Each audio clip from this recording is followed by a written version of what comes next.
Ladies and gentlemen, I stand before you today not just as a concerned member of our community who have been here in Pittsburgh for almost 25 years, but as someone intimately affected by the devastating conflict in Gaza. My 4 sisters and their families, including 14 nieces and nephews, have lost everything. They are hungry, they are tired, and they are not safe. 12,000 innocent children have already been killed in Gaza, including those close to my heart. My best friend, Mohammed, who was a UK-trained medical doctor, who went back to Gaza to help those in need, who was killed with his son and his father while they were evacuating from the north to the south through the supposed safe route. The heartbreaking truth is that we cannot change the past, but we have the power to shape the future. As members of this council, your decision holds weight beyond those walls. A vote for an immediate ceasefire may not bring back the lives of the ones we lost, but it can prevent further tragedy. When your children and grandchildren will ask you, what did you do to stop the genocide? Let your response be one of conviction. Vote for a ceasefire, be a voice for those who cannot speak, and be on the right side of history. I have family members who are in Gaza. Majority of my nieces and nephews are there. They have been displaced multiple times. Most of them should be in schools and in colleges right now, but their schools and colleges have all been completely destroyed. I would like to read a letter that one of my nephews has written. He says, "Hello, I am one of the world's future doctors. This is my dream, despite the ongoing war that making my ambitions and my dreams slowly fade.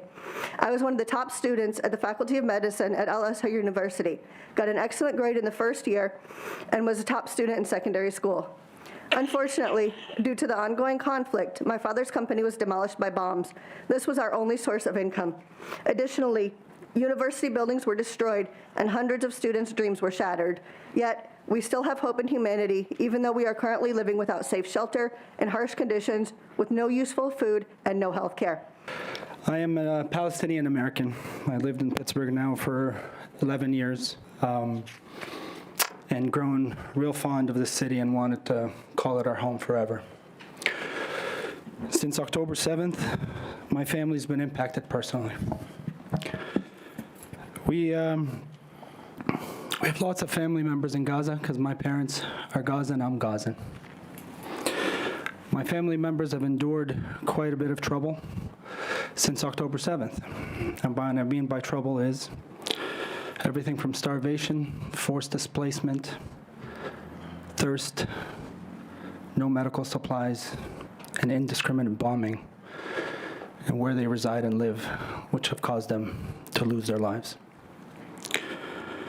In the first week, we were informed that 7 family members have died due to the bombings.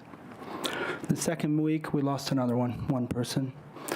In the third week, I lost 8 family members. And every week, we brace for more news. And up to now, the count in my family is 22 since the start of October 7th. It pains me to continue to hear this news, especially since it's within our power to stop it. And what I mean by that is we've ultimately decided to continue supporting the war and continued indiscriminate bombing of complete neighborhoods without rhyme or reason, going after innocent civilians. And I say this because I know my family that's there and the neighbors that we have. There are 2 things happening in Gaza. There is the battle between Israel and Hamas, and then there is the genocide of Palestinian civilians. People will conflate that to give cover for the genocide, but nobody is talking about the battle here. The Israeli genocide includes the use of 2,000-pound bombs to destroy residential structures, controlled demolitions of hospitals and universities, bombing tents full of refugees, shooting fishermen desperate for food. If you wanted to conduct a genocide in the 21st century, how different would you do it compared to how Israel is doing it? How are you going to cover it? Are you going to kill the journalists like Israel did? Would you admit that you're committing genocide, or would you say that you're just fighting the terrorists? Would you target civilians, then claim them as legitimate military target or Hamas operatives? For the remaining time, I'm going to use it for a pause for the 15 children killed by Israel in the past hour and a half.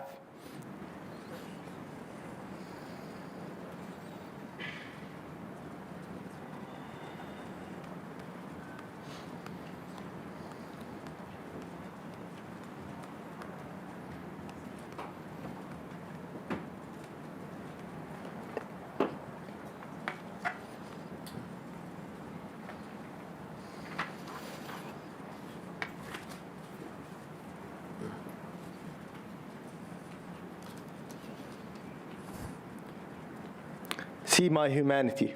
See Palestinian humanity. Vote for a ceasefire. I'm a first-generation Palestinian American born and raised in Pittsburgh. I am 16 years old. I would like to thank the Council for this opportunity to speak and to urge for the approval of a ceasefire motion. Am I political? I don't mean the ideas I agree or disagree with. I don't mean the party I associate with or who I think should be in office. Am I political? My question should be, is my Palestinian identity just a political statement to the world?